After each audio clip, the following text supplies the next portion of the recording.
तो पिछले एपिसोड में आपने देखा कि ऐश मैंशन के सारे टास्क को कंप्लीट करके मैंशन के टॉप पर चले जाता है, जहां पर उसको एक टेबल पे पोकेमॉन मास्टर चैंपियनशिप का मैप दिखता है। जैसे ही वो मैप को लेने जाता है, उसको और उसके फ्रेंड्स को पकड़ के कुछ लोग अंदर बंद कर देते हैं, जिसके बाद वो अपने पोकेमॉन्स का यूज करके वहां से बाहर निकल जाता है। ऐश और उसके फ्रेंड्स करंटली सेकंड फ्लोर पर थे और अब वो रेडी थे टॉप फ्लोर पर जाने के लिए। अब आगे अपने आर्सेस और म्यूटो को हील करके ऐश और उसके फ्रेंड साथ में वो ओल्ड मैन भी टॉप फ्लोर पर जाना स्टार्ट कर देते हैं और वो टॉप फ्लोर पर पहुंच जाते हैं, जहां पर वो लोग ऐश और उसके फ्रेंड्स को दोबारा देखकर काफी शॉक रह जाते हैं कि ये बचकर कैसे आए। वो जल्दी से अपने ज़ैंगोस को बाहर निकालते हैं, बट ऐश अपने आर्सेस का यूज करके ज़ैंगोस को सिर्फ एक हिट में हरा देता है। इसी तरह से ऐश, ब्रॉक, ओल्ड मैन, मिस्टी और सरीना सब मिलकर उन सारे लोगों को काफी ज्यादा इजीली हरा देते हैं। और अब इस बार ऐश को मैप लेने से कोई भी नहीं बचा सकता था। वो लोग मैप लेने जाते हैं, पर तभी वहां पर एक और कैरेक्टर आ जाता है। वो भी इसी टीम का मेंबर था। ऐश और उसके फ्रेंड्स इसको देखकर शॉक रह जाते हैं। वो बोलता है कि मैं हूँ साइरस, इस एविल टीम का लीडर, और इस मैप को लेने से पहले तुम्हें मुझसे बैटल करनी पड़ेगी, जो कि 6-on-6 बैटल होने वाली है, और मैं तुम्हें यहाँ से नहीं जाने दूंगा। ऐश को पता था कि साइरस कौन है। वो बोलता है कि तुम यहाँ पर कैसे आए, तुम तो सिनो रीजन के हो। वो बोलता है कि नॉर्दर्न रीजन में कोई स्ट्रॉन्ग एविल टीम नहीं थी, जिसके चलते यहाँ के लोगों ने हमें अपॉइंट किया है ताकि हम पोकेमॉन मास्टर लीग में पार्टिसिपेट करने वाले चैलेंजर्स का टास्क और भी ज्यादा हार्ड कर पाए। ऐश बोलता है कि बट यहाँ पर टीम रॉकेट भी है। साइरस बोलता है कि क्या टीम रॉकेट, वो यहाँ पर कैसे आए? शायद से वो तुम्हारे पीछे पीछे आ गए होंगे जब तुम मिशन कंप्लीट कर रहे होगे। चलो मैं बैटल के बाद उनको देखता हूँ। ये बैटल स्टार्ट होती है। ये एक 6-on-6 बैटल थी, जहाँ पर ऐश अपने सबसे पहले पोकेमॉन की तरह चूज करता है चार्जार्ड को। साइरस अपने सबसे पहले पोकेमॉन की तरह भेजता है युक्सी को, एक मिथिकल पोकेमॉन, जिसको देखकर ऐश शॉक रह जाता है। ब्रॉक बोलता है कि अगर साइरस का पहला पोकेमॉन ही मिथिकल पोकेमॉन है, तो तुम अंदाजा लगा सकते हो कि उसकी फुल टीम कितनी स्ट्रांग होने वाली है। ये तुम्हारे लिए इजी नहीं होने वाला है। हर बार की तरह ऐश अपने मेगा रिंग को बाहर निकालता है और वो चार्जार्ड को मेगा इवॉल्व कर देता है मेगा चार्जार्ड एक्स में। चार्जार्ड स्टार्ट करता है फ्लेम थ्रोअर के साथ, पर युक्सी टेलीपोर्ट होकर उस अटैक को डॉज कर लेती है। ब्रॉक बोलता है कि युक्सी के पास तो टेलीपोर्ट अटैक होता ही नहीं है। साइरस बोलता है कि मैंने अपने पोकेमॉन्स को यह अटैक सिखा रखा है। ऐश अपने चार्जार्ड को फायर स्पिन यूज करने बोलता है, पर दोबारा से टेलीपोर्ट का यूज करके युक्सी इसको डॉज कर लेती है। फिर युक्सी यूज करती है फ्यूचर साइट अटैक का। ऐश का चार्जार्ड सेismic टॉस यूज करने जाता है, बट युक्सी इसको दोबारा से डॉज करके चार्जार्ड के ऊपर कंफ्यूजन अटैक का यूज कर देती है, जिससे चार्जार्ड कंफ्यूज हो जाता है। ऐश को कंफ्यूजन अटैक के बारे में काफी अच्छी तरीके से पता था। वो अपने चार्जार्ड को अपने सर पे ड्रैगन टेल यूज करने बोलता है।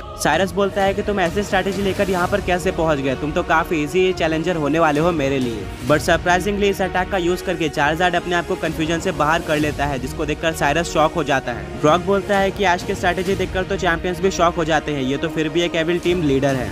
साइरस काफी इंप्रेस होता है और वो एक स्माइल लेता है। तभी मेगा चार्जार्ड एक्स के ऊपर फ्यूचर साइट अटैक लग जाता है, जिससे उसको काफी ज्यादा डैमेज पड़ता है। तभी ऐश अपने चार्जार्ड को ड्रैगन रेज अटैक यूज करने बोलता है, जिसको हर बार की तरह युक्सी डॉज कर लेती है, पर तभी ऐश अपने चार्जार्ड को ड्रैगन टेल अटैक यूज करने बोल देता है। इसको युक्सी डॉज नहीं कर पाती, जिसके चलते यह अटैक युक्सी पर लग जाता है और उसको काफी डैमेज पड़ता है। युक्सी जमीन पर गिर जाती है। इसका फायदा उठाते हुए चार्जार्ड युक्सी को पकड़ के आसमान में लेकर जाता है और यूज कर देता है seismic टॉस, जिससे उसको काफी ज्यादा डैमेज पड़ता है। ऐश बोलता है कि चार्जार्ड चलो इस बैटल को खत्म करते हैं, ओवरहीट अटैक का यूज करो। अगर यह अटैक युक्सी पर लगता तो युक्सी फेंट हो जाती। युक्सी टेलीपोर्ट का यूज करने जाती है, बट तभी यह अटैक उस पर लग जाता है और काफी बड़ा धमाका होता है। धुआं हटने के बाद देखने को मिलता है कि युक्सी फेंट नहीं हुई है। साइरस बोलता है कि मेरे युक्सी को इंड्यूर अटैक आता है, जिसके चलते किसी भी अटैक लगने पर उसकी 1 HP बच जाती है, यानी कि वो फेंट नहीं होती। तभी वो अपने युक्सी को यॉन अटैक यूज करने बोल देता है, जो कि चार्जार्ड पर लग जाता है। Mega Charizard x dragon tell का यूज करके युक्सी को हरा देता है। साइरस अपने युक्सी को वापस बुलाता है और बोलता है कि तुम एक काफी स्ट्रॉन्ग ट्रेनर हो, बट मेरी अभी पूरी पोकेमॉन टीम बाकी है, और वो अपने सेकंड पोकेमॉन की तरह भेजता है मेस्प्रिट को,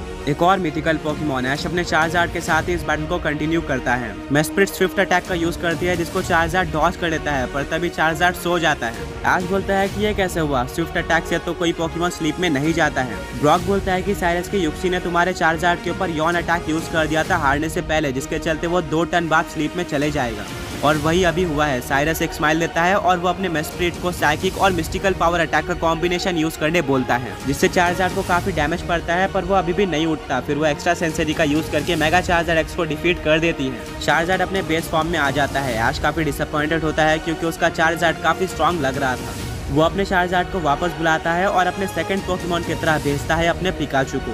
साइरस इसको देखकर हंसने लगता है कि एक अनइवॉल्व और इतना छोटा पोकेमॉन, तुम इसको लेकर पोकेमॉन मास्टर चैंपियनशिप में कैसे आ गए? ऐश बोलता है कि तुम्हें इसकी पावर पता चल जाएगी। वो अपने पिकाचू को वोल्ट टैकल अटैक यूज करने बोलता है। मेस्प्रिट टेलीपोर्ट का यूज करने वाली होती है, पर तभी यह अटैक मेस्प्रिट पर लग जाता है, जिससे उसको काफी ज्यादा डैमेज पड़ता है। साइरस बोलता है कि क्या इसका अटैक तो चार्जार्ड से भी ज्यादा पावरफुल है और ये उससे ज्यादा फास्ट भी है।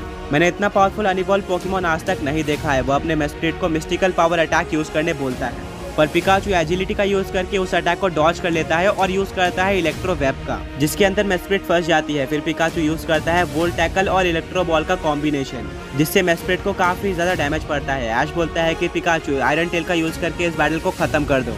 पिकाचू बिल्कुल ऐसा ही करता है और मेस्प्रिट हार जाती है। सब ये देखकर शॉक रह जाते हैं कि मेस्प्रिट को कोई भी चांस नहीं मिला था पिकाचू के सामने। साइरस भी बिल्कुल शॉक रह जाता है। वो बोलता है कि मैंने इतना स्ट्रॉन्ग अनइवॉल्व पोकेमॉन आज तक कभी भी नहीं देखा था। ऐश बोलता है कि इसीलिए कभी भी किसी को अंडर एस्टिमेट नहीं करना चाहिए। साइरस अपने मेस्प्रिट को वापस बुलाता है और भेजता है एज़ेल्फ को एक और मिथिकल पोकेमॉन। ब्रॉक बोलता है कि क्या साइरस ने पूरे लेक गार्डियन ट्रियो को ही पकड़ रखा है। ब्रॉक ओल्ड मैन से बोलता है कि तुमने इस पूरे टास्क को कंप्लीट किया है तो तुम्हें पता होगा कि साइरस के बाकी 3 पोकेमॉन कौन से हैं। वो ओल्ड मैन बोलता है कि नहीं, मैं साइरस से बैटल नहीं कर पाया था, उससे पहले ही मुझे 7 टीम के मेंबर्स ने सेकंड फ्लोर पर बंद कर दिया था। ऐश अपने पिकाचू के साथ ही कंटिन्यू करता है। वो यूज करता है वोल्ट टैकल अटैक का, बट इस बार एज़ेल्फ उसको टेलीपोर्ट का यूज करके डॉज कर लेती है। ब्रॉक बोलता है कि एज़ेल्फ मेस्प्रिट और युक्सी के मुकाबले काफी फास्ट और स्ट्रॉन्ग लग रही है। ऐश बोलता है कि कोई बात नहीं, पिकाचू इसको डिफीट कर देगा। तभी साइरस अपने एज़ेल्फ को हवा में 3 अटैक यूज करने बोलता है। वो 3 अटैक थे साइकिक, मिस्टिकल पावर और स्विफ्ट। ऐश काफी कंफ्यूज हो जाता है कि साइरस ऐसा क्यों कर रहा है। तभी साइरस अपने एज़ेल्फ को लास्ट रिजॉर्ट अटैक यूज करने बोल देता है, जिसका काफी ज्यादा डैमेज पड़ता है पिकाचू पर। ये one of the strongest normal type attack था। ब्रॉक बोलता है कि अब समझ में आया कि साइरस ऐसा क्यों कर रहा था।